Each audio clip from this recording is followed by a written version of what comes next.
Shooting अच्छी नहीं हुई इसलिए बनना पड़ा या इसके बाद कौन और कोचिंग करना चाहता है यानी शूटिंग करना चाहता है? हर शूटिंग करना चाहते हैं। Very good. First of all congratulation आपको कोच की दुनिया में आने के लिए क्योंकि ये पहले तो हम शूटर होते हैं तो शूटर का थोड़ा सा प्रॉब्लम कम होता है, उसको एक ही प्रॉब्लम है परफॉर्मेंस देना, है ना। लेकिन अब जो चैलेंज आपने लिया है वो आपको परफॉर्मेंस निकालना है। तो पहले तो एक इंडिविजुअल था, अपना ही था रोना धोना, अब आपके साथ कई और जुड़ेंगे। फिलहाल इसमें मज़ा भी है और सीखना भी है, सिखाना भी है ना। तो बहुत बहुत बधाई आप लोगों को कि आपने एक नया अपनी लाइफ का एक नया चैलेंज लिया। तो मुझे जो टॉपिक मिला है वो है इक्विपमेंट कंट्रोल के बारे में। और जैसे आप खुद खिलाड़ी हैं तो आप सारे लोग अवेयर हैं इक्विपमेंट कंट्रोल क्यों ज़रूरी है और उसका रोल क्या है शूटिंग में। एज ए कोच मुझे क्या जानना चाहिए, एज ए खिलाड़ी आप अवेयर होंगे, होना भी चाहिए और होते भी हैं। अगर नहीं हैं तो फिर हम कई ऐसे मौके पे हम अपने आप को फेल कर जाते हैं। But as a coach now more responsibility, खुद को अवेयर होना है, साथ में अपने स्टूडेंट को भी अवेयर करना है ना। तो इक्विपमेंट कंट्रोल का कब होता है?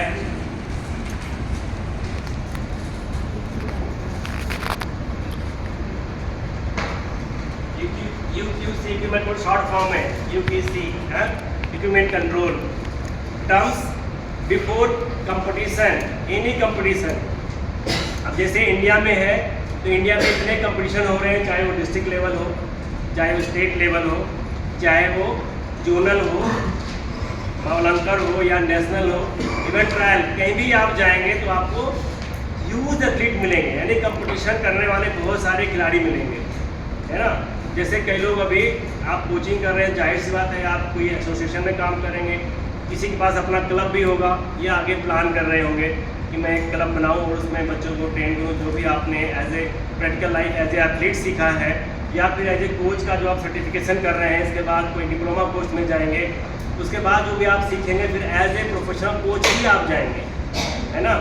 तो फिर जो आप सीखोगे तो आप अगर कोई एसोसिएशन में कहीं पे काम नहीं मिला उसको, तो आप किसी स्कूल में, आज के डेट में शूटिंग का बहुत ज़्यादा डेवलपमेंट हुआ है इंडिया में, एक स्पोर्ट्स कल्चर आया है जिसमें हर कोई खेलना चाहता है। एज ए पेरेंट्स अवेयर हुए हैं और किसी भी इंस्टीट्यूशन में है, अगर कोई स्कूल है या यूनिवर्सिटी है, सब जगह स्पोर्ट्स खिलाया जा रहा है। और एक जब एसोसिएशन होता है, जैसे गवर्नमेंट होती है, अगर उसका विजन क्लियर है कि हम इसको डेवलप करेंगे। पहले जब आप शूटिंग कर रहे होंगे तो हमारे माता पिता में इतना अवेयर नहीं थे, सबको यही होता है कि बस आप पढ़ाई करो, जॉब ले लो, अपने पैरों पे खड़े हो जाओ, है ना। अब शूटिंग में भी आपको सेम अपॉर्चुनिटी मिल रही है। अगर आप कोच में जा रहे हैं, किसी यूनिवर्सिटी में, किसी कॉलेज में, किसी स्कूल में आप एज ए कोच जा रहे हैं, तो भी आपका प्रोफेशनल है कि नहीं। तो इसको भी एक सब्जेक्ट है, एक फील्ड है और इसी तरीके से इसमें एंजॉय करना है, आपको सीखना है, राइट। तो इक्विपमेंट कंट्रोल बहुत इंपॉर्टेंट है। जितना शूटिंग करना इंपॉर्टेंट है उतने ज़्यादा इसको इक्विपमेंट कंट्रोल के जो सेक्शन है उसके बारे में जानना है।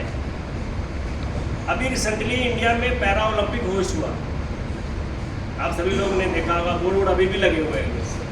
और वहाँ पे I was in 50 meter CRO, वहाँ पे एक चाइना का एथलीट लेडी था। अब पैरा का आपको पता है कितने चैलेंजेस हैं उनकी लाइफ के साथ, है ना। हमारा तो कुछ भी नहीं है actually. The shooting they are doing, SSF में 3 पोजीशन का अभी भी 60 शॉट हो गया, यानी 20 kneeling, 20 prone, 20 standing. But para वालों का अभी भी 120 शॉट है, यानी 40 नीलिंग, 40 प्रोन एंड 40 स्टैंडिंग। उसमें एक एथलीट ने, लेडी शूटर ने, उसने स्कोर किया 1178। ये था वर्ल्ड रिकॉर्ड उनका 3P वुमेन SH1 एक कैटेगरी है जिसमें उसने ये स्कोर किया, फिर वो एथलीट सेलेक्ट हो जाता है पोस्ट कंपटीशन चेक या रैंडम चेक हम नॉर्मली बोलते हैं। उस रैंडम चेक में उसका जैकेट फेल हो गया। 3 अटेम्प्ट करने थे, तीनों अटेम्प्ट में 2.4, 2.5 एंड 3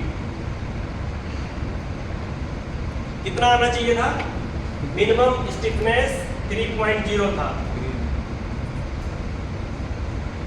स्कोर क्या बनाया? World record.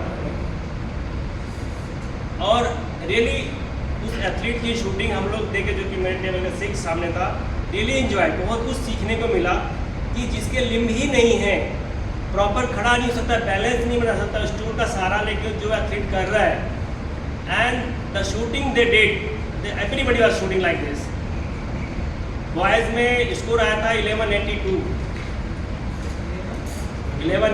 3P में, वुमेन में था 1178, but at the end after completion of the competition there will be equipment control check, उसको हम पोस्ट कंपटीशन चेक कहते हैं, और उसमें वो फेल हो गई।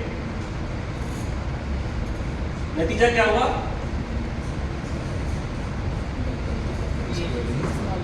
डिस्क्वालीफाइड। इवेंट क्या था? वर्ल्ड कप, लास्ट कंपटीशन था जिसमें कोटा मिलने थे, 20 कोटा था।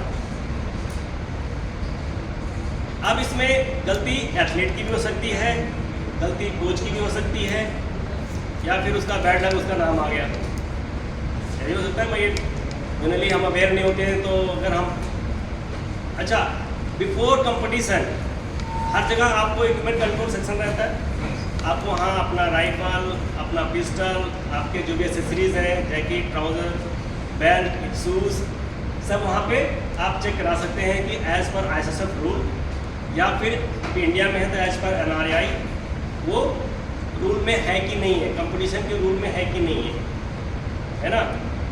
नुकसान किसका हुआ अब यहाँ पे? एथलीट का।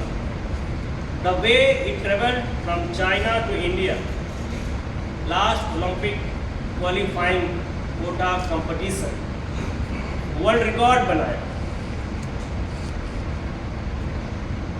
एंड दस इट पास नहीं हुआ। उसके पहले उन्होंने चेक कराया होगा। अब कैसे पास हुआ कि वहाँ पे फेल हो गया? जनरली क्या होता है, अगर आप इक्विपमेंट कंट्रोल करा रहे हैं, अगर वहाँ पे पास हो जाता है, फिर भी अगर पोस्ट कंपटीशन चेक में हमारा इक्विपमेंट या एसेसरीज कोई चीज़ पास नहीं होती है, तो एथलीट वहाँ डिस्क्वालीफाई हो जाता है। ठीक है, तो सिंपल सी है कि हमें अवेयर होना है। अब जैसे अगर हम राइफल पिस्टल की बात करें, तो पिस्टल में ज़्यादा कुछ है नहीं। क्या है? सबसे पहले पिस्टल क्या दिखाता है? पिस्टल का वेट। एयर पिस्टल का वेट कितना होता है? कितना? How many are pistol athlete here? Pistol खिलाड़ी कौन रहे हैं? ज़्यादा पिस्टल वाले हैं।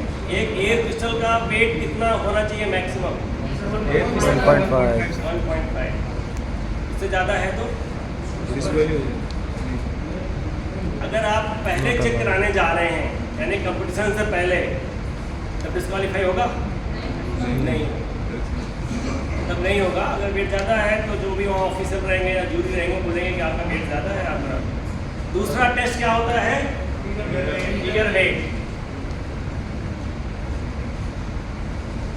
फिगर वेट कितना होना चाहिए? 500 ग्राम। इधर है 1.5 kg मैक्सिमम। अगर टिगर फेल हो गया तो कितने अटेम्प्ट मिलते हैं? 3 अटेम्प्ट। अब एज ए कोच, अगर आपका एथलीट पोस्ट कंपटीशन चेक में आता है, तो एज कोच की रिस्पॉन्सिबिलिटी क्या है? अगर आप वहाँ मौजूद हैं, अपने एथलीट को असिस्ट करें, उसके साथ जाएं। क्यों? आपका हक है, आप जा सकते हैं वहाँ पे। आप भले ही उसके, जैसे मानो यहाँ पोस्ट कंपटीशन चेक हो रहा है तो आप दूर खड़े रह सकते हैं, but that is your right. क्यों? कहीं प्रोसीजर गलत तो नहीं हो रहा। टिकट कैसे उठाया जाना चाहिए? अगर अगर हम अवेयर है तो मीन्स अगर प्रोसीजर गलत हो रहा है तो हम उस ऑफिसर को या उस जूरी को रिक्वेस्ट कर सकते हैं, please do like this, okay. और चूंकि अटेम्प्ट वेरी लिमिटेड है, 3 अटेम्प्ट है, अगर उसमें फेल हो गया तो उस कंपटीशन का, उस एथलीट का स्कोर 0 हो गया, है ना। आप जा सकते हैं, देख सकते हैं, जनरली क्या होता है वहाँ किसी को अलाउ नहीं करते। अब हमें पता नहीं है कि वो प्रोसीजर सही हुआ कि नहीं हुआ। फिर उसके बाद आपका एक राइट और बनता है एथलीट का कि आप जूरी ऑफ जो अपील होता है उसके बाद आप अप्रोच कर सकते हैं कि सर मेरा ऐसा इक्विपमेंट में आया था, और अगर वो फेल होता है तो जो जूरी ऑफ अपील है वो इन्वेस्टिगेशन करता है जिसने फेल किया। जो जूरी ऑफ इक्विपमेंट कंट्रोल होता है, जो ऑफिसर रहता है या सीआर को भी कॉल कर सकता है जिसके सामने हुआ रहता है, तो वो इतना ही करता है कि अगर प्रोसीजर आपका सही है तो वो आपको, प्रोसीजर सही है तो जो उन्होंने डिसीजन दिया है डिस्क्वालिफिकेशन का या पेनाल्टी का, वो बिल्कुल रिमेंस है।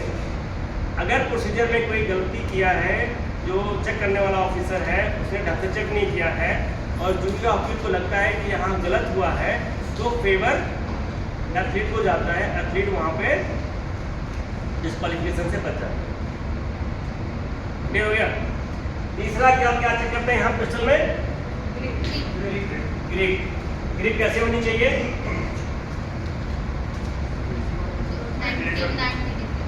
जनरली क्या होता है, हम ग्रिप मॉडिफिकेशन करते हैं, स्पेशली जो क्लब वाले एथलीट होते हैं। जैसे मान लो मैंने क्लब खोल रखा है और मेरे क्लब में कई सारे बच्चे हैं, अब मेरे पास लिमिटेड पिस्टल है, 1 या 2 है। अब किसी बच्चे का एथलीट हाथ पतला है या किसी का लार्ज साइज में है या कोई लड़की आ गई उसकी और भी स्मॉल है, तो ग्रिप एडजस्टमेंट बनाते हैं। और वो ग्रिप बनाते से मान लो एक खिलाड़ी के तरीके से बना दिया और दूसरे के लिए वो एक खिलाड़ी के ग्रिप का साइज से पास हो गया और दूसरे के लिए वो पास नहीं हो रहा है, तो ये कंप्लेन लेके जाते हैं कि भाई ये पहले तो पास हो गया था और अभी फेल कैसे हो रहा है। पिछले नेशनल में या ट्रायल 1-2 में भोपाल में हुआ था, 25 मीटर स्पोर्ट्स पिस्टल में 3-4 ऐसे एथलीट थे जिनका पिस्टल बॉक्स पास नहीं हुआ। बॉक्स होता ना, एक बॉक्स है आपका 10 मीटर एयर पिस्टल के लिए, एक बॉक्स है आपका 25 मीटर के लिए। इसके डायमेंशन होते हैं एज पर आईएसएसएम, और कोई भी लोकल जो अप्रूव नहीं है वो बॉक्स आप यूज नहीं कर सकते। अगर वो डायमेंशन के अकॉर्डिंग वो बॉक्स है, वो आईएसएसएफ या एनआरआई के द्वारा अप्रूव्ड है, वही बॉक्स उस कंपटीशन में यूज हो सकता है।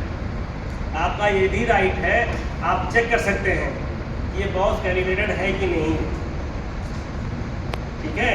या जो भी वहाँ डिवाइस लगती है जो हम चेक करते हैं, किसी की भी ड्यूटी आती है जिसको एनआरआई डिप्लॉय करता है, या अगर इंटरनेशनल कंपटीशन है जहाँ पे आईएसएसएफ डिप्लॉय करता है, तो उस ऑफिसर की या जूरी की ड्यूटी होती है कि जो भी डिवाइस वहाँ यूज हो रहे हैं वो एज पर आईएसएसएफ नॉर्म्स है कि नहीं, ठीक है।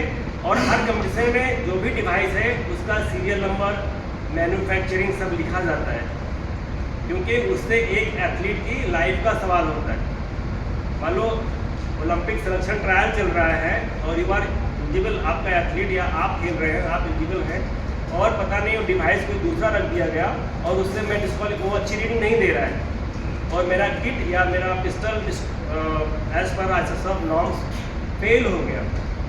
टिगर वेट में 500 ग्राम की जगह 510 ग्राम है और मेरी पिस्टल 500 ग्राम पे हमने सेट कर रखा है, तो क्या होगा, 10 ग्राम ज़्यादा है तो ब्रेक नहीं होगा, पहले ही उठाते साथ उठेगा ही नहीं। तो अब ऐसे केस में प्रॉब्लम एथलीट की तो नहीं है, एथलीट ने तो 500 दिया, उसने 500 रखा है।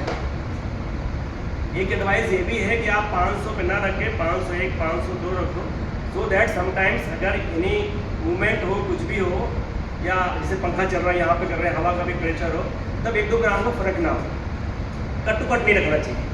बट इनकेस कोई 510 ग्राम का टिगर वेट लेके बैठा है और मेरा 501 पे या 500 पे मेरा टिगर वेट सेट है, तो कहाँ हो, पास में वो फेल हो जाएगा, ठीक है। इसलिए वहाँ पे जो भी ऑफिशियल रहते हैं वो एवरी डे वो कैलिबर करते हैं कि ये डिवाइस सही है कि नहीं, क्योंकि जो भी एथलीट पूरे साल मेहनत करता है, साल भर उसका अपना टाइम देता है और उसके बाद वो कंपटीशन खेलने जाता है, हो सकता है उस कंपटीशन के बाद वो अपने आप को इंडिया टीम में सिलेक्शन करे, इंटरनेशनल एक्सपोजर मिले, या फिर किसी स्कूल कॉलेज में उसका एडमिशन होना हो, है कि नहीं।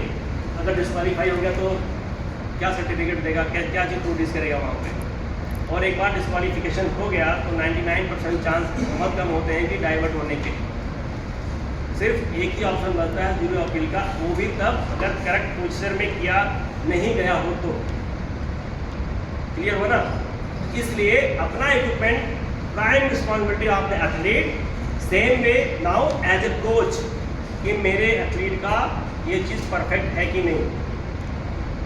कभी कभी मान लो आपने कोई करेक्शन किया, मान लो बटन सेट कर रहे हैं आप, जैकेट के बटन सेट कर रहे हैं और थोड़ा लूज हो जाता है, तो खिलाड़ी क्या समझता है कि लूज हो गया, अब मेरा क्या नाम है जाएगा नहीं। आप इक्विपमेंट कंट्रोल में गए और उन्होंने बटन चेक किया और पाया कि 2 बटन जो है आपके टाइट हैं, तो मार्क लगा देते हैं यहाँ पे आप कर लीजिए।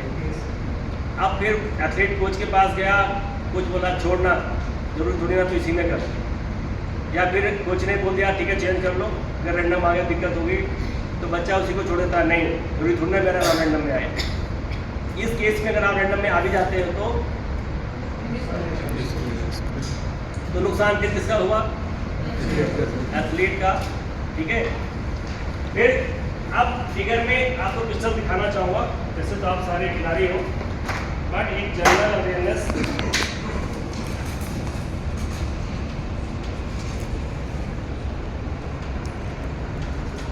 ये है 90 डिग्री जो ग्रेप है, अंडरस्टूड। Yes sir. अब हम जो मॉडिफिकेशन करते हैं किसी एथलीट के उसके आकार के अनुसार, उसके जो पाम जो है उसकी हथेली है उसके अनुसार इसको सेट करते हैं। ये लागू है, आप कितना भी भर सकते हैं, but it should B 90 degree. अगर आप ये स्केल करते हैं या तो 90 डिग्री और लेस, ऐसा ना हो कि मैं यहाँ शुरू करूँ वैसे उठा दूँ, यानी सी नहीं बनना चाहिए। जब आप स्केल यहाँ पे रखें it should be there is no any gap. Clear हुआ सभी। और ये नॉट रियर टू फ्रंट, आगे तक, यानी आपके उंगलियों तक, हील से लेके और उंगलियों तक ये 90 डिग्री होना चाहिए, number 1। Same way upper side, इधर भी अपर साइड जनरली क्या होता है, किसी बच्चे छोटा सा तो हम ग्रिप भर देते हैं, आप इसको टेपर कर देते हैं नीचे की साइड, वो अलाउ नहीं है। इसमें भी सेम, यहाँ इधर 90 degree, it should not be, curve should not be like this.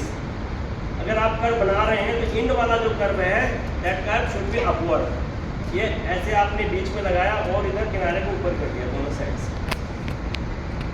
ठीक है। आप उसका एडवांटेज ले सकते हैं रूल का।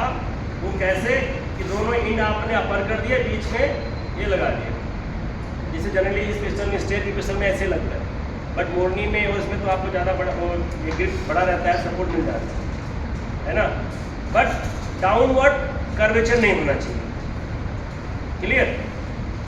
फर्स्ट एक आपका टिगर वेट होता है, जब यहाँ टिगर ऐसा होना चाहिए कि टेढ़ा मेढ़ा ना हो। जो भी कोई जूरी या कोई इक्विपमेंट कंट्रोल ऑफिसर या रेंज ऑफिसर आपका पिस्टल उठा रहा है तो वो ऐसे ना उठाए, it should B 90 degree. Clear. ऐसा ना हो, ऐसा ना हो, और इधर उधर ना हो, सीधा होना चाहिए। सेकेंड, आपका ग्रिप 90 डिग्री होना चाहिए, lower side upper side. Third, यहाँ पे भी कट ऑफ द थंब का जो होता है, तो यहाँ पे आपको फ्री हैंड होना चाहिए। Upper side should be way, free होना चाहिए। क्लियर। एंड थर्ड, ये should be pass in the box. जब आप बॉक्स में रखते हैं तो आपका ग्रिप और इसकी height, size and height and length should be pass in the box, ऐसे। फिर आपको कोई डिस्क्वालिफिकेशन नहीं होगी। थर्ड, जब भी आप अपना वेपन अपने बॉक्स से निकालें, ठीक है ना। जनरली ये मिस्टेक होती है, हम कभी कुछ काम कर रहे होते हैं, शूटिंग कर रहे होते हैं, तो ध्यान हट जाता है तो इंसिडेंट तभी होता है। आपने कहावत तो पढ़ी होगी, रेलवे ट्रैक पे लिखा रहता है ना, सावधानी हटी और आपका ऐसा खेल है, अगर सावधानी हटे तो आदमी जानिए। ठीक है। तो बहुत अवेयर होने की ज़रूरत है। सेफ्टी के साथ कोई भी, चाहे वो एथलीट हो, चाहे वो पेरेंट हो, चाहे कोई भी हो, आपके पास अभी बहुत सारे चैलेंजेस आएंगे। वो आपको पूछना है, पहले घुमा देंगे, सर ये चल नहीं रहा, पता नहीं क्या हो गया, तो वो टिकट दब नहीं रहा। आप बताते कि पहले, ठीक है। इसलिए पहले दिन सेफ्टी की क्लास लेना है, आपको बताना है कि कभी भी सेफ डायरेक्शन में आपका पॉइंट करना है, आइदर टारगेट साइड या वॉल के साइड सेफ होना चाहिए। आपको कोई चीज़ समझ में नहीं आ रही है, उसको वहीं छोड़ दो, रेज योर हैंड, ठीक है, वो लोग वहीं छोड़ दो, हम आपको असिस्ट करेंगे, आपके पास आ जाएंगे, आपको बताएंगे। Clear? First word, first lesson यही होना चाहिए, ठीक है। सेम में राइफल, अभी तक किसी कोई डाउट पिस्टल में? वेट कितना होता है? 5.5 किलो। मैक्सिमम है 5.5। ये है एयर राइफल का, ओके। एंड .22 राइफल का 8 kg। कितना? 8 kg,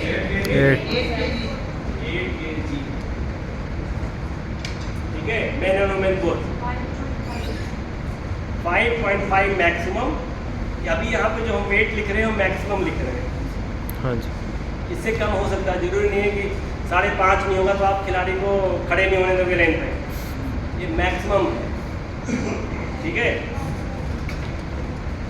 उसके बाद और क्या चेक होता है राइफल में? नहीं, अभी राइफल में कर रहे हैं। But plate. White sir. But आजकल नया नया डिज़ाइन वाला बट आ रहा है, हाईली एक्सपेंसिव आ रहा है, तो हर किसी को, बच्चा पहले यूट्यूब पे देख लेता है, बाहर निकलता है, अच्छा मुझे ये बट चाहिए, इससे तो करूँगा नहीं है। अगर आपके पास सामान्य सी राइफल है, बोलो AR 20 है, या फिर क्या नाम है, अभी जो ह्यूम पाइप वाले बना रहे हैं, होमे में बना रहे हैं, उनका छूता ही नहीं है, बोला नहीं हमें तो वो वाला चाहिए जो इम्पोर्टेंट है, सीखने के लिए भी तैयार नहीं हो रहे। तो जो आपके पास एथलीट आ रहा है, तो पहले अवेयर होके आ रहा है, वो सर्च मार के आ रहा है पूरा, तो उसको आप गुमराह नहीं कर सकते।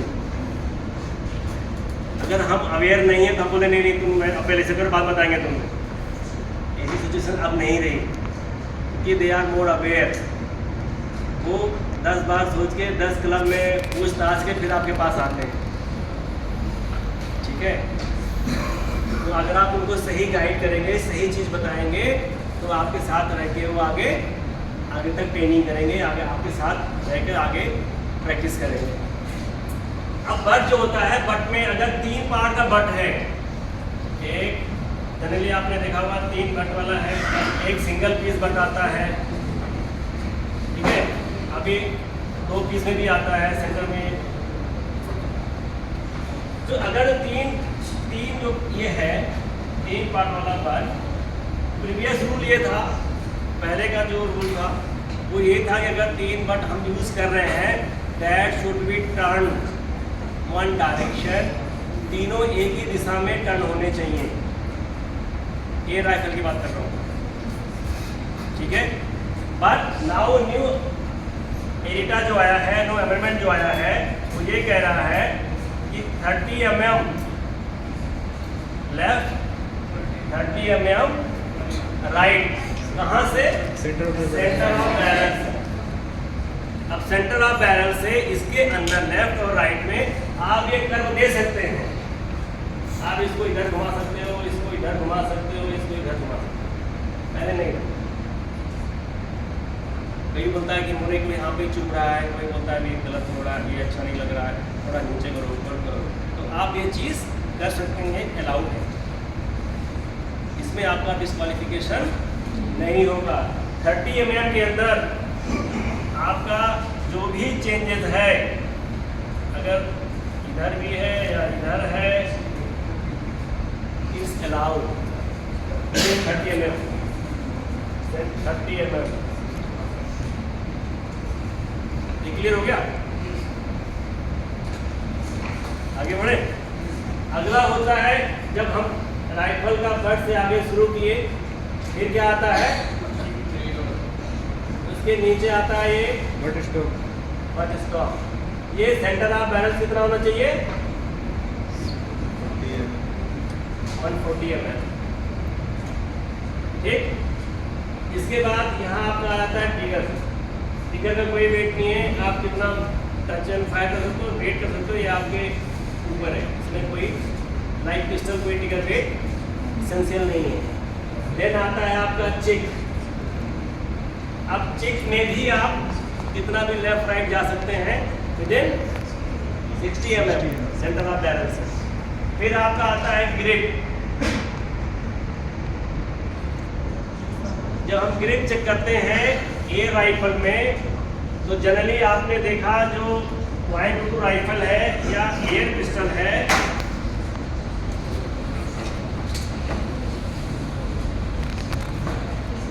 इसमें फिंगर का शेप बना रहता है ना सपोर्ट के लिए, आप ऐसे होल्ड कर सकते हैं। बट इन एयर राइफल इसमें एनाटॉमिकल सपोर्ट आप नहीं कर सकते। जो ग्रिप रहती है,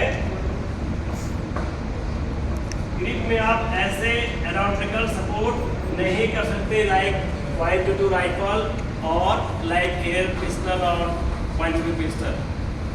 यहाँ पे क्या रहेगा, प्लेन, यानी जहाँ पे आपके फिंगर आएंगे this area should be plain. आप अगर वहाँ मॉडिफिकेशन कर भी रहे हैं तो भी वहाँ पे कोई वो नहीं होना चाहिए, स्टॉपर नहीं होना चाहिए कि आपको सपोर्ट मिल रहा हो।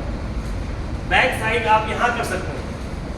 इधर आप कुछ मॉडिफिकेशन करना है, MC लगानी है या फिर आपको बुरादा लगाना है, कुछ भी लगाना है आपको, उसका ग्रिप छोटा है या बड़ा है, या उसको जनरली आपने इंपोर्ट किया राइफल तो स्मॉल ग्रिप आ गया, पर एक्चुअली का हाथ बड़ा है, उसको लार्ज ग्रिप चाहिए था। लाइकवाइज आप मॉडिफिकेशन कर सकते हैं, बट नॉट दिस साइड, इस एरिया में नहीं। क्लियर।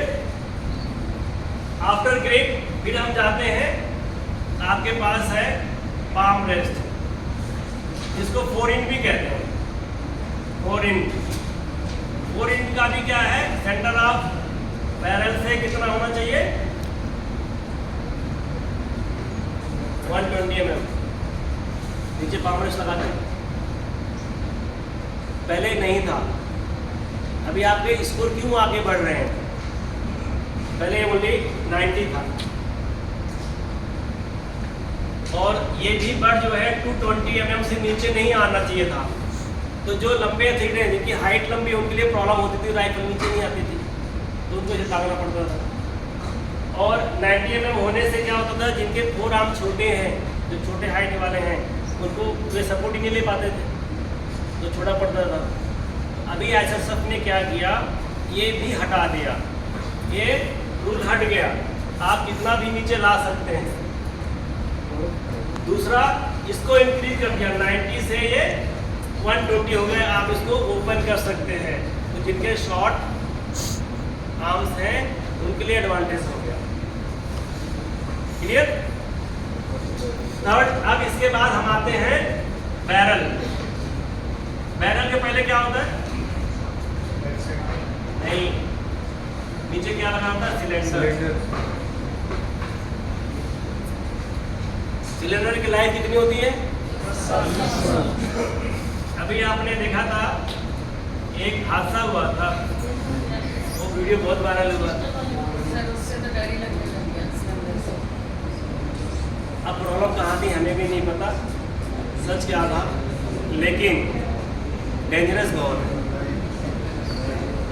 अगर आपका अच्छा खासा खिलाड़ी पैरा में आ गया, अगर आपके घर में जो कुकिंग गैस होता है, सिलेंडर होता है, उसमें गैस कैसे होती है, LPG होती है, वो किलो में भरी जाती है, कंप्रेस इसमें होता है, और इसका बार कितना होता है, 300 बार, 200 से लेके 300। किसी सिलेंडर में 200 आता है, किसी में 300 आता है, तो कितना पावर होगा, cylinder is more dangerous than that. वो जो फटता है तो ऊपर को जाता है, ये फटता है तो इंसान बहुत लकी था जो थोड़ी इतने गवाए, ठीक है। अदरवाइज जो आस पास होंगे सभी को इंजर कर सकता है, even cause for death also, आपकी मृत्यु भी हो सकती है। इसलिए जनरली क्या होता है, क्लब में हमारे पास रहता है तो हम उसी को खींचते रहते हैं, कोई फर्क नहीं पड़ता, चला दे, चलने दो, नेग्लिजेंसी। तो ये नहीं होना चाहिए, क्योंकि जो खिलाड़ी आपके पास आ रहा है सबसे पहले आप क्या करते हो, आप उसे एक फॉर्म भराते हो और क्या कहते हो, महीने की फीस जमा कर दो।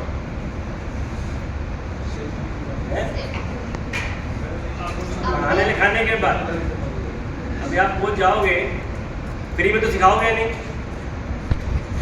फ्री सिखाओगे, आप इतना वेपन खरीदोगे, हर चीज़ टारगेट लेके आओगे, तो फ्री में तो कुछ है नहीं। एक रेंज बनाना आसान तो है नहीं अभी आज के डेट में। तो ये आपका कुछ तो फीस होगा रेंज का 5,000 10,000, है ना, ऐसा तो रखते हैं, 2,000, जैसा जो फाइनेंशियल स्ट्रॉन्ग है अपना कर सकता है।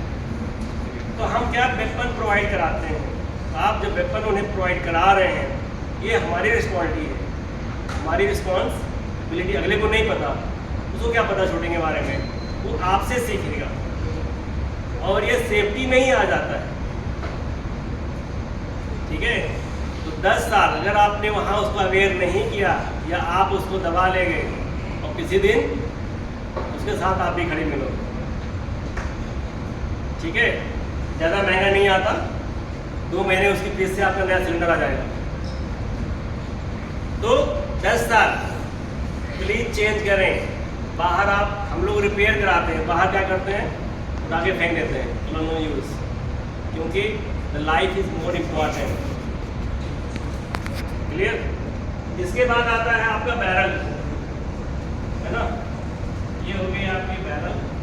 इसके ऊपर आप यहाँ रियर साइड लगाते हैं और यहाँ लगाते हैं आप फ्रंट साइड, ऐसे लगा देना। अब ये जो रियर साइड है इसका कुछ भी चेक नहीं होता, चेक क्या होता है, फ्रंट साइड। फ्रंट साइड में चेक क्या होता है, सबसे पहले कि जो मजल है इसके आगे ये नहीं जाना चाहिए एयर राइफल में, बट .22 में आप एक्सटेंशन कर सकते हैं, बट इन एयर राइफल आपका जो फ्रंट साइड है वो मजल से आगे नहीं जाना चाहिए। सेकेंड, यहाँ पे आप कोई भी डिवाइस नहीं लगा सकते, like speed level, but in 50 metre rifle आप स्पीड लेवल यूज कर सकते हो। स्पीड लेवल होता है कि आप देखने के लिए आपका एंगल कैसा है, सेंटर में है कि नहीं है, उसके लिए आपके शूटिंग की एक्यूरेसी बढ़ाने के लिए, but that you can use in 50 metre, not in 10 metre, clear. Question आ गया कि स्पीड लेवल है allowed in the rifle, column में आ गया 10 metre rifle, 50 metre rifle, 300 metre rifle, big bore. तो आप लोग राइफल तो है, स्पीड लेवल लगता है 10 मीटर में बिक्री कर देते हैं, गलत हो जाएगा, ठीक है। एंड सेकेंड, अब इसकी हाइट की बात है कि आप सेंटर ऑफ बैरल से कितनी हाइट तक इसको हाइट मेजर आप यूज कर सकते हैं। आपको कुछ एथलीट मिलेंगे जिनकी नेक बहुत लंबी होगी या टॉल नेक भी लंबा है, तो उनके सेटिंग के लिए as per rules now they have given extended height, we can raise, height raiser बोलते हैं इसको, या साइड रेजर, जो हम लगाते हैं हाइट देने के लिए। तो ये मिनिमम कितना होना चाहिए, नहीं यहाँ मैक्सिमम है 80 mm, ठीक है। अब जितना आप यहाँ एक्सटेंड करेंगे उतना आपको यहाँ करना पड़ेगा, नहीं तो आपका कैलिबर नहीं हो पाएगी करना। स्पेशली अगर आपके पास कोई फेनरबो का एथलीट आता है जो फेनरबो राइफल लेके आया है या आपके क्लब में होगा, तो उसका राइफल सेट करने के लिए बहुत सावधानी आपको रखनी पड़ेगी, क्योंकि उसमें बहुत छोटे छोटे कट दिए हुए हैं। अगर वो कट समानांतर नहीं है, इक्वल नहीं है, तो आपका शॉट सेंटर में नहीं आएगा। इसलिए उतने वहाँ पे उसके साइज के खांचे बने हुए हैं। यू कैन काउंट कि एक दो इन पे लगा है या कितनी हाइट पे लगा है, उतने ही आप फ्रंट पे लगा सकते हैं। ओनली थिंग इज कि इसकी हाइट 80 mm से ऊपर ना हो। सेकेंड, इसका मदर से आगे ना हो। ये राइफल क्लियर। अब इतना सब लगाने के बाद में, सारा होने के बाद में टोटल वेट 5.5 kg से एक्सीड ना करे। अगर 5.45 है चले, बट इतना जरूरत नहीं पड़ता है। 5.3 मैक्सिमम यूज कर लेते हैं, but you have to be. और ये भी रहेगा कितना विद सिलेंडर हाइट। ऐसा नहीं है कि सिलेंडर का क्या नाम है, एम्प्टी सिलेंडर के साथ 5.5 कर रहे हैं, no. Again, if you caught in the equipment control during the post-commission check, athlete will be disqualified. ठीक है। अब आते हैं ये राइफल में किसी कोई डाउट, आगे बढ़े। सर जो ये क्रॉस पर है, ये जो है ना, आप स्केल है। पहली बात तो जो बट आ रहा है वो मैक्सिमम साइज उसकी 30 mm है। फिर भी स्केल रखिए, नाप लीजिए कितना एक्सेस है, वहाँ 30 mm नाप लीजिए, जहाँ पे जाना है कोई दिक्कत नहीं, इजीली। इतना फिर भी 30 mm तो बहुत ज़्यादा हो जाता है, बहुत ज़्यादा। आपको इतनी जरूरत नहीं पड़ती है। कोई भी एथलीट होगा, जब हम क्लोज लेके आ रहे हैं तो दूर करने के नहीं हो पाएगा, ठीक है ना। और कोई डाउट इसमें? अब पहले था 220 mm नहीं है, आज मैं चाहे कैन कर सकते, बट इसका मतलब ये भी नहीं है कि वो आपका सेफ बिगाड़ दे, यहाँ तक पहुँचा रहे उतना किसी को होता नहीं है फिलहाल। But now there is no any limit for the butt length. Front side और बैक साइड के बीच का डिस्टेंस कोई मेंशन नहीं है वहाँ पे। एक जो एक्सटेंशन आता है, आपका जो बैरल लेंथ है 850 mm होना चाहिए, इसके अंदर में आना चाहिए। यानी ये जो सिस्टम है आपका, जहाँ से बैरल सिस्टम लगता है टिकट में, यहाँ से लेके फ्रंट साइड तक 850 mm ये आपकी लेंथ है। इसी के बीच में आपका जो हम फ्रंट साइड लगा रहे हैं, तो उसमें एक ऑलरेडी कंपनी ने डिसाइड दे रखा है कि इसके अंदर आप मूव कर सकते हैं, but not more than within this 850 mm you can place it. Sir Olympic में क्या रिप्लेस होता है, वो क्या वुडन का अलाउ है? वुडन का? वुडन का लगा लेते हैं तो वो क्या अलाउ है? Yes yes. आप किसी चीज़ का भी लगाइए, वुडन का लगाइए, एल्युमिनियम का लगाइए, लोहे का लगाइए, आपको कोई उसका वो नहीं है, बस एनाटॉमिकल सपोर्ट नहीं होना चाहिए। एक स्पेशली ये राइफल में ऐसा नहीं होना चाहिए कि यहाँ पे हाइट और ऐसा लगा दें।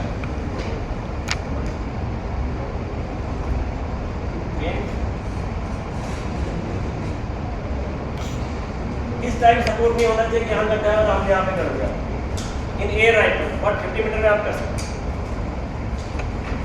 आप वुडन यूज करें, एल्युमिनियम यूज करें, कुछ भी आप यूज कर सकते हैं। रबड़ की ग्रिप भी आप लगा सकते हैं, बट मेडिकल कोई एडहेसिव टेप नहीं होना चाहिए। एनी मेडिकल राइफल में कहीं भी आपको medical tape, any kind of tape, medical tape, adhesive plaster,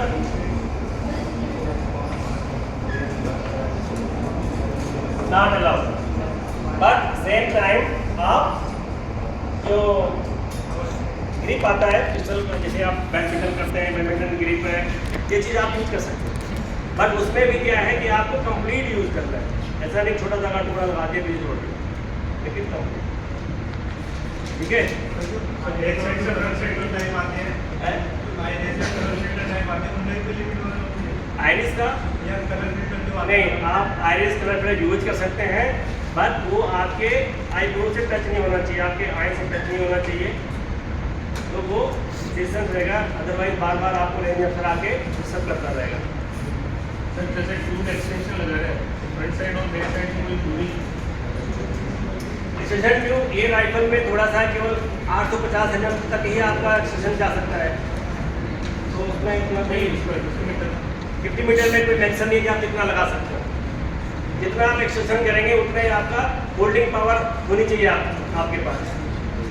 क्या होता है, जो चीज़ आपके बॉडी से अबे है उतनी ग्रेविटी से नीचे जाएगा, आपकी एक्यूरेसी बढ़ सकती है, लेकिन अगर आप होल्डिंग ही नहीं रहेगा तो आप एक्यूरेसी कैसे बढ़ाएंगे।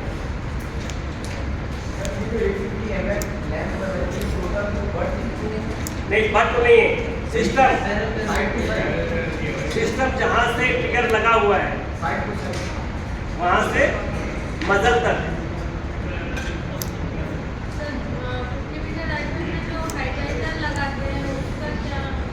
उसका भी कोई मेंशन नहीं है, आप कितना भी हाइट लगा सकते हो, 50 मीटर में 80 mm लगा सकते हो। राइफल में अब वेट लगाना है, जैसे आप एज्यूम ये आपका बैरल है, राइट, यहाँ पे आपने फ्रंट साइड लगाया हुआ, अब जो एक्सटेंशन ट्यूब है आप यहाँ पे वेट लगा सकते हैं, आप बैरल पे पूरा वेट लगा सकते हैं, आप चिक प्लेट के नीचे वेट लगा सकते हैं, यहाँ पे आप यहाँ पे वेट लगा सकते हैं, बट कोई भी वेट आपको टेप नहीं करना है, टेपिंग नहीं करना है कि उसको टेप करके बांध दिया। All weight should be fix, screw वाला लगाना है।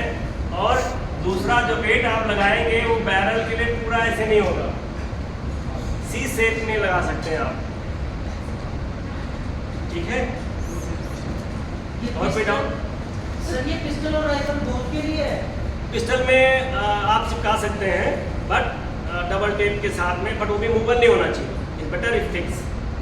मतलब सर्कल में लगा सकते हैं पिस्टल की बैरल के ऊपर, या उसमें भी सी टाइप लगेगा? पहली बात, उसके बेट बहुत छोटे आते हैं, साइड में लगते हैं, हाँ जी, नहीं जैसे मोसी का आता है पिस्टल में आप यूज कर सकते हैं। अगर स्टेयर में से किसी में भी लग रहा है, but that should be fix. आप उसको टेप से रख के टेप को ऊपर से चिपका के ऐसा नहीं रखना है, दैट इज नॉट अलाउड। और कोई डाउट? बट प्लेट पे वेट लगा सकते हैं, बट टेप से चिपकाना नहीं है। बट में आप कहाँ लगाओगे, या तो आप इधर अंदर साइड लगाओगे, और लोवेस्ट जो पॉइंट है बट का, यहाँ पे आप वेट नहीं लगा सकते। अगर आप बट में देखेंगे यहाँ पे होल रहते हैं, तो आप यहाँ पे आप वेट लगा सकते हो, but not the lower part. But इनका जो लोअर है, लोअर पार्ट का, वहाँ पे नहीं लगाना है, वो अलाउ नहीं है। पिस्टल में हाईएस्ट वेट कितना लगा? पिस्टल अगर एयर पिस्टल है तो 1500 ग्राम, 1.5 किलो मैक्सिमम है। जनरली आपकी जो पिस्टल आ रही है वो 900-980 ग्राम मैक्सिमम आती है, 950 ग्राम। अभी तक मैंने जो देखा है 1100, एक ही पिस्टल मिली थी जिसका 1100 वेट था, अदरवाइज 980 से ज़्यादा किसी का होता नहीं है। मैक्सिमम वेट 1500 है, तो आपको बहुत जगह होता है। और कोई डाउट? सर ये वेट लगाते जो मॉडिफाई वाले वेट पे लगा सकते हैं? बढ़ाते जो वेट बढ़ाते हो, मॉडिफाई वाले वेट पे लगा सकते हैं? और वाले वेट? मॉडिफाई वाले वेट लगाते हैं? मॉडिफाइड वेट, मॉडिफाइड वाला वेट कैसे? ऐसा भी वेट हो आप खुद ही बना रहे हो और वो फिक्स होना चाहिए, और वो राइफल की सेप खराब ना होना चाहिए और ना लगे, ठीक है। आप जो वेपन यूज कर रहे हैं उसकी सेफ को खराब ना करें।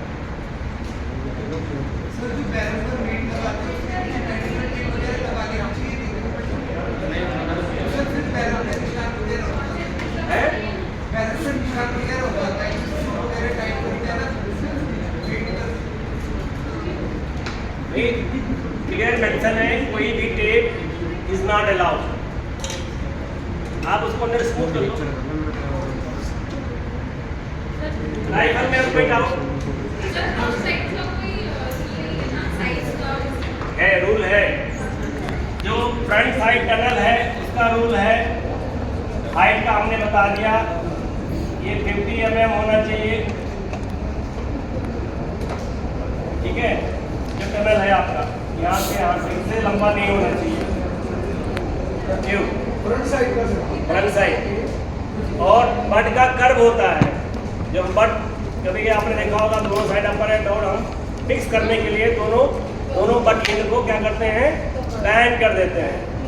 But curve should not be more than 20 mm।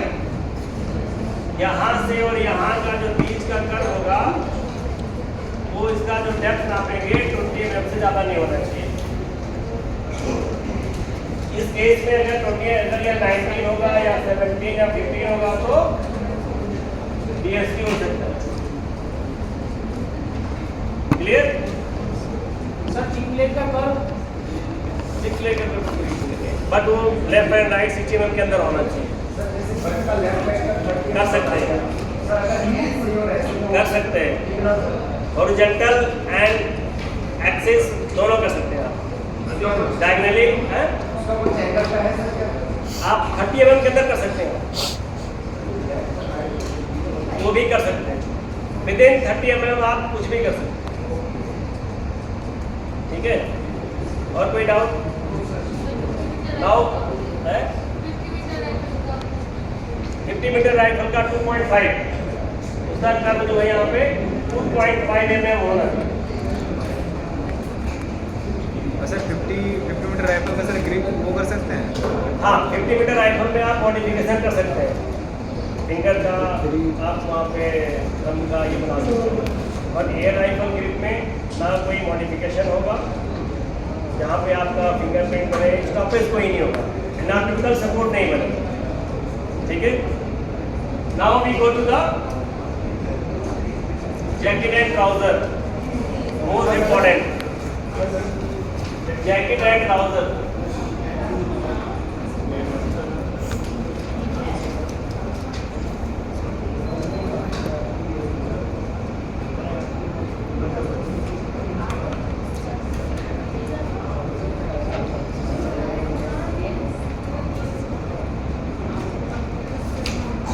Generally jacket हम बनाते हैं,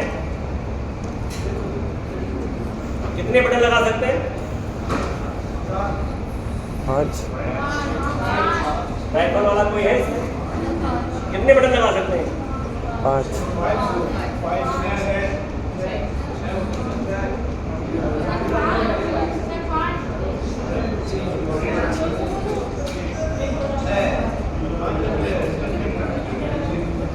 कितना भी लगा दो आप,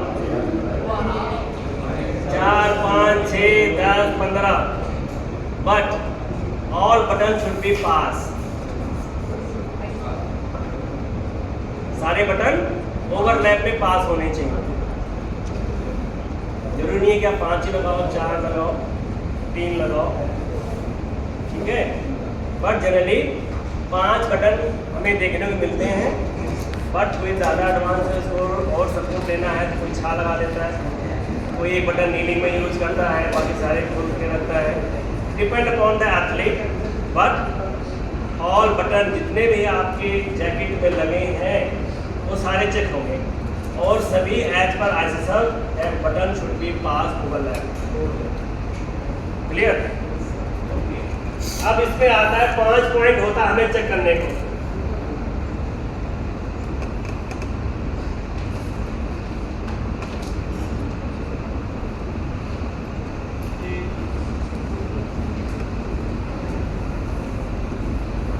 ये 5 पॉइंट हम चेक करते हैं। अगर आपने जैकेट डाला है A, B, C, D, E और ऊपर तक 5वां पॉइंट F। अब इसका अगर थिकनेस की बात करें तो अलाउ कितना है? 2.5। कितना? 2.5 thickness.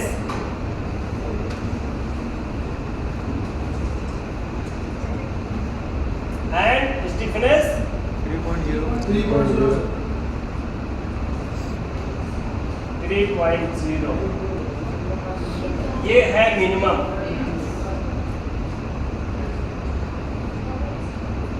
Three 3.0 minimum and thickness 2.5 maximum.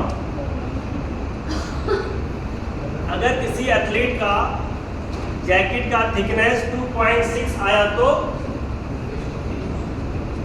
Not pass, equipment control में पास नहीं होगा, आपको उसकी थिकनेस कम करा के लानी पड़ेगी, नंबर 1। नंबर 2, अगर पोस्ट कंपटीशन चेक में आ गया तो डिस्क्वालीफाई। इक्विपमेंट कंट्रोल में हमें चांस मिलता है कि हम 2 बार 3 बार जाके कनेक्ट करा दें, बट थिकनेस कम कैसे होगी? कपड़े की थिकनेस है, कैनवास है, चलो उसको कई बार अगर उसको आप हैमरिंग करेंगे तो और बढ़ जाएगा, धूल मिट्टी और लग जाएगी उसमें। रगड़ने से तो उसका केवल स्टिफनेस चेंज हो सकता है, ठीक है। एक उपाय होता है कि हमें काटना पड़ता है। आप तो 71,000 का जैकेट बनाएंगे पर काटेगा लाइन मारनी पड़ती है हमें इस बेटर। तो इससे डिपेंड करता है जो मैन्युफैक्चरर है वो थिकनेस मेंटेन करके हमें दे, नहीं तो आपका 2 मिनट लगेगा। तो खेलना है तो काटना पड़ेगा, और काटने के लिए 71,000 की जैकेट आज की डेट में चल रही है, तो भाई तो लोग आपसे आप सुनकर जानते कोई मैंने कटवाना, मैंने खेल रहा। लेकिन अगर ये मैक्सिमम है, अगर 2.4, 2.3, 1.9 ये आ रहा है तो ये पास है। अगर स्टिफनेस 3.0 मैक्सिमम नहीं है, मिनिमम है वहाँ पे। अगर यहाँ 2.9 आ रहा है, 2.7, 2.6 लाइक फेल, उस केस में अगर आप चेक करा रहे हैं तो उसको आप तोड़ मोड़ सकते हैं।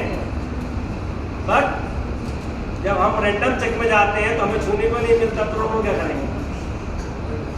और वो जब डिवाइस उस पर रखते हैं तो साथ में घड़ी चला देते हैं, 60 सेकंड वेट करेंगे। डिवाइस को रखा, 0 किया और ऑन कर दिया।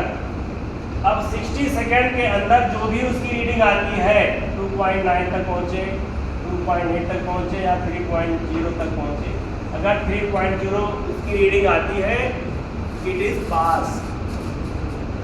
अगर 2.9, 2.8 और less than that jacket trouser is fail. Clear?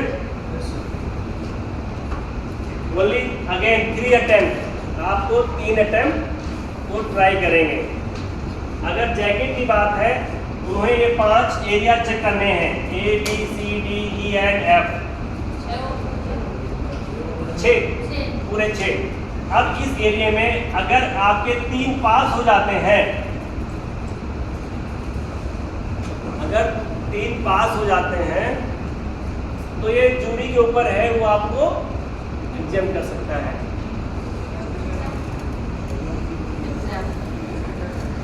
अगर चेक करने जा रहा है 3 पास हो रहा है, 3 फेल हो रहा है, तो depend upon jury you can give relaxation, you can give warning to you and correct it.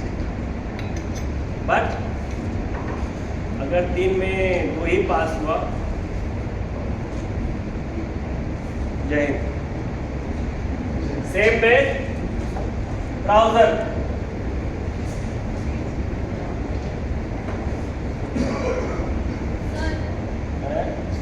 Jacket का ये गला का बटन जो होता है, बटन पर कोई ऐसे करके यहाँ एक बटन रहता है, उसका कोई रूल्स है? यस, मैंने क्या कहा, जितने बटन होंगी सभी पास हो गए, लेकिन ओवरलैप में कितने होना चाहिए? ओवरलैप में 100 mm। ये तो आप बटन लगा सकते हैं, ये बटन लगाने का है। ओवरलैप कितने का होना चाहिए? 70 mm, यानी 7 सेंटीमीटर ओवरलैप आना चाहिए। 10 सेंटीमीटर तक आप बटन को प्लेस कर सकते हैं। क्लियर? जब बटन ओवरलैप करेंगे और जो बटन ओवरलैप डिवाइस है कितना प्रेशर उसमें रहता है 6 to 8 kg। 6 to 8 kg pressure से हम ओवरलैप ऐसे चेक कर सकते हैं। उसको लॉक करके एंड डिवाइस भी यूज तो थ्रू प्रेशर वो आपके जैकेट को खींचता है और खींचने जब तक खींचेगा शुड बी 70 mm 7 सेंटीमीटर का ओवरलैप होना चाहिए। क्लियर? ये 68 kg उस डिवाइस में प्रेशर स्प्रिंग टेंशन है, स्प्रिंग में प्रेशर हो। ठीक है? हाँ जी, कितना प्रेशर होना चाहिए ओवरलैप डिवाइस में? 6 to 8 kg। Okay, now we have trouser, इसमें भी है A, B, C, D and A B इधर होगा।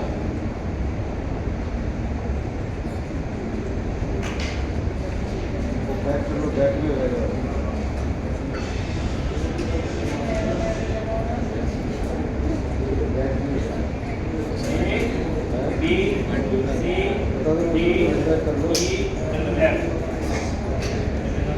इसमें भी सारे पॉइंट चेक करते हैं।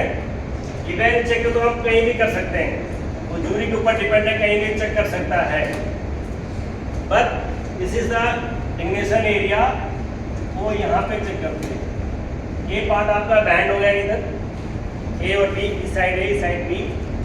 उसके बाद उसके नीचे इधर आता है सी एंड डी और उसके ऊपर नीचे E and F. Okay, same stiffness 3.0, thickness 2.5 mm।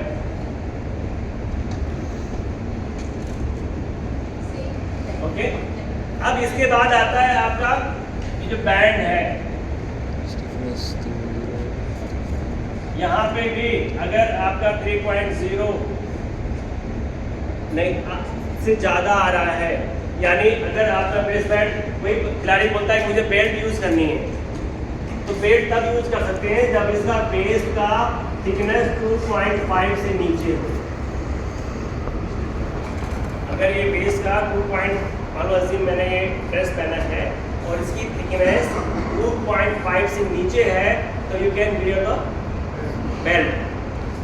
Single thickness में आप अगर 3.4 है आप यूज कर सकते हैं।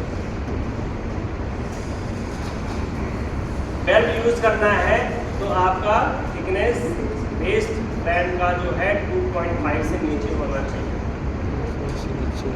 क्लियर? सेकेंड, जब आप बेल्ट यूज करते हैं तो जनरली हम क्या बोलते हैं कि जैसे खिलाड़ी अगर लेफ्ट राइट हैंडेड है तो यहाँ प्लेस करेगा तो इस साइड में जहाँ पे उसका एल्बो प्लेसमेंट होता है वहाँ पे जो बेल्ट यूज कर रहा है उसका बकल नहीं होना चाहिए। Buckle should be opposite. And second, जो यहाँ का आपका पेल्विक एरिया का ये जो साइड बोन है इसके आगे उसका डबलिंग नहीं होनी चाहिए बेल्ट का। जैसे अभी ये बेल्ट लगाया है तो ये चीज़ इधर नहीं पड़ना चाहिए, इससे आगे नहीं जाना चाहिए। अगर बेल्ट बड़ी है तो हम उसे कट कर सकते हैं। क्लियर? और कोई doubt?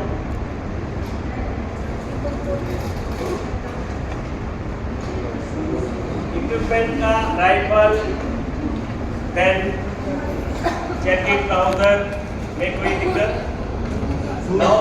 Now we do the shoes.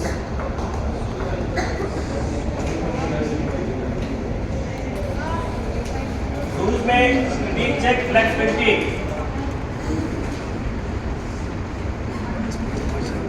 Flexibility कितना होना चाहिए? 22.5 न्यूटन। कितना? 5 बैंड तो चेक करते हैं, है ना? जो डिवाइस चेक करते हैं उसमें भी स्प्रिंग टेंशन होता है। कितने गेज, जो गेज हम यूज करते हैं कितना प्रेशर होता है उसके अंदर? 15 न्यूटन सर।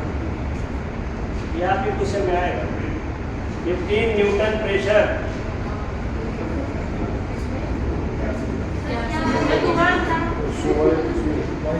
इस डिवाइस से सूज चेक करते हैं ना, प्रेशर पे रख के जो एंगल उसका टेस्ट करते हैं, that 22.5 angle we are going to check. उसमें उसका डिवाइस आपका फ्लेक्सिबिलिटी टेस्ट होता है।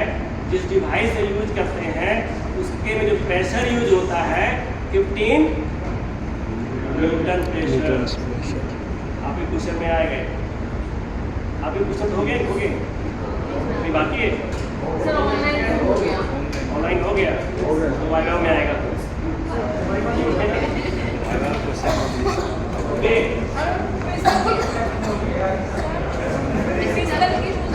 Same pistol and rifle shoes flexibility is same.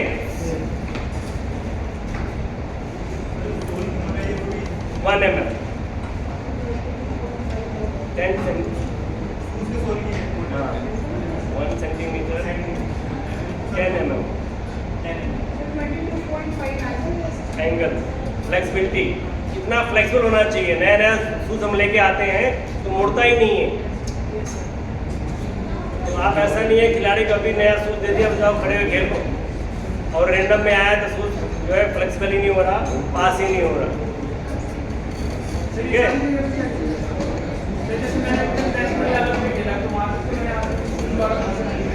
आपने चेक नहीं कराया? होता है नहीं, शूज का कोई वेट नहीं है। बट शूज का जो फ्लैप होता है, एंकल, जो शूज का एंकल है इधर जो हम यूज करते हैं यहाँ पे, इसकी जो थिकनेस है 4.0 से ज़्यादा नहीं होना चाहिए। 4.0 से ज़्यादा नहीं होना चाहिए। वो स्पंज लगा के आपने मान लिया कि भाई सपोर्ट मिलेगा, उसकी थिकनेस में 4.5 इसके अंदर स्पंज लगा रहता है, तो आपको निकालना पड़ेगा। उसके बाद आपका इसके आगे 1 सेंटीमीटर से लेंथ ज़्यादा नहीं होनी चाहिए सेम में और बैक साइड।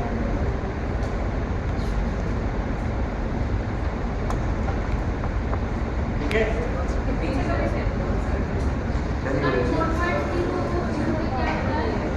एंकल में जो फ्लैप होता है, जो सपोर्ट होता है, उसमें उससे ज़्यादा नहीं होना चाहिए।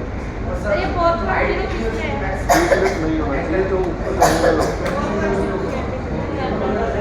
ये डिवाइस के अंदर आता आना चाहिए। 1 सेंटीमीटर वाला क्या है वो मतलब आगे जा लेंथ एंड हाइट जनरली जो भी शूज आ रहे हैं एज पर स्टैंडर्ड आ रहे हैं, बट कोई लोकल शूज होता है जिसके पास डिवाइस नहीं है, टेक्निकल, उनमें दिक्कत आता है। जैसे कोई नया अभी मार्केट में बनाया है, उसमें कहीं होता नहीं है। बट जितने भी आप बाहर के शूज लेंगे या इंडिया में जो भी शूज बन रहे हैं, जैसे लाइक कभी कॉपी बनाना है, जो बनाना है, वो भी बना रहे हैं, या बाहर के आपके शूज का है, they are as per the HSS standard. उन शूज में दिक्कत नहीं आती। कोई भी शूज हो, उसके स्पेसिफिकेशन अगर मीट कर रहे हैं तो अलाउड है। ठीक है, सर ये 1 सेंटीमीटर क्या है? उसका आगे का जो, जैसे आपने शूज पहन रखे हैं, आगे का डिवाइस अभी शूज पहन रखा है, कोई लेदर शूज पहना है तो उसको आप आगे नीचे चेक कर सकते हैं। इसके अलावा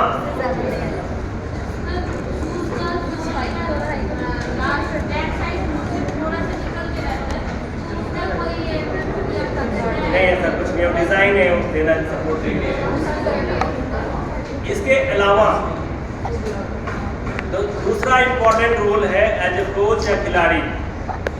आप जब भी कंपटीशन खेलने जाते हैं, आपको ऑनलाइन ही आता है इक्विपमेंट कंट्रोल शीट भरना, उसका आप प्रिंट करा के लेके जाओ, उसमें आप भर दीजिए।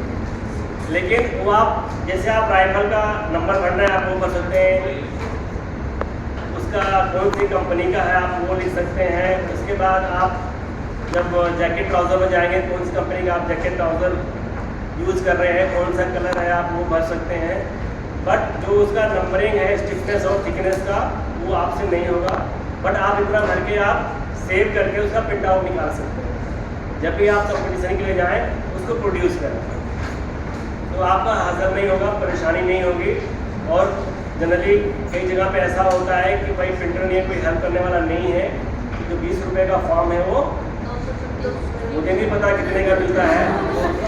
तो ये सब आप परेशान हो सकते हैं। It's better take out the print and go for the equipment control with your athlete, at least can guide test. ठीक है।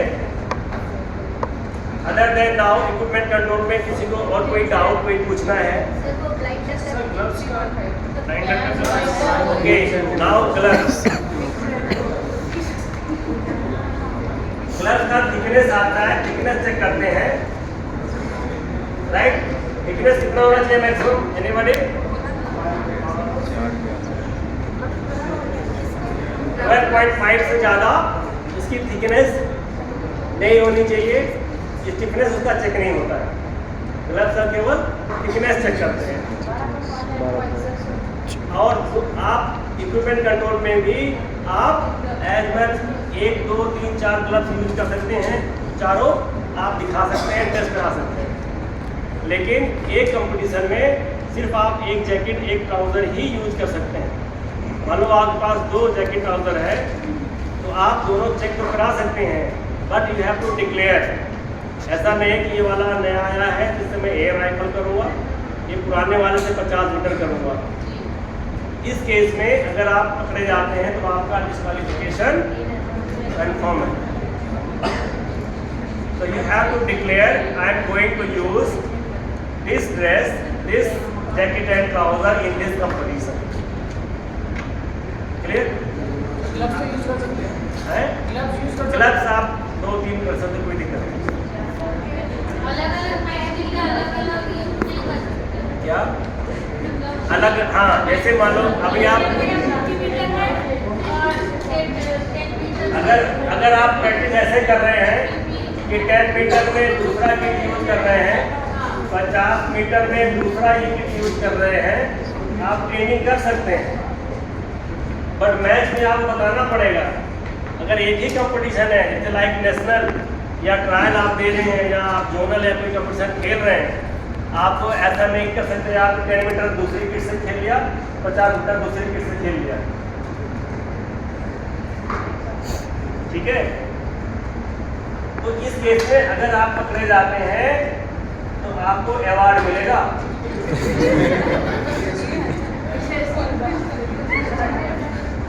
सेम कंपनी की 2 पहले तो पूछा भाई जितना स्मार्ट आप हो उतना स्मार्ट अगला चेक करने वाला ही होता है कि आप में से ही बैठा होता कोई।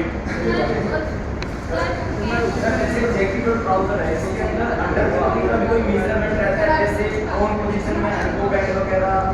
हाँ जी। नाउ अभी हो गया। इसके बाद शूटिंग इनर,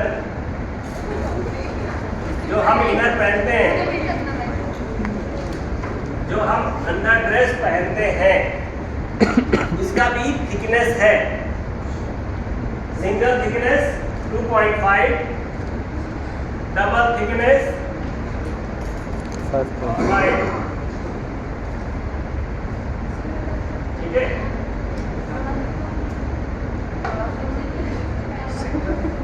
सिंगल अगर मैं एक बार, कई बार होता है हमने मोटा इनर पहन रखा है, सर्दियाँ होती हैं, लोग जैकेट वो डाल लेते हैं मोटा वाला, कहीं कोई दिक्कत सर्दी लग रही है तो अगर आपने डबल पहना भी है तो भी उसका सिंगल थिकनेस 2.5 नहीं आ रहा है तो डबल चेक करते हैं। डबल में 10 से मतलब कम होना चाहिए, 5 से कम होना चाहिए। तो उस केस में आप सेफ हो सकते हैं, बस सकते हैं। और जहाँ रेनफोर्समेंट है वहाँ पे 10 सर डबल में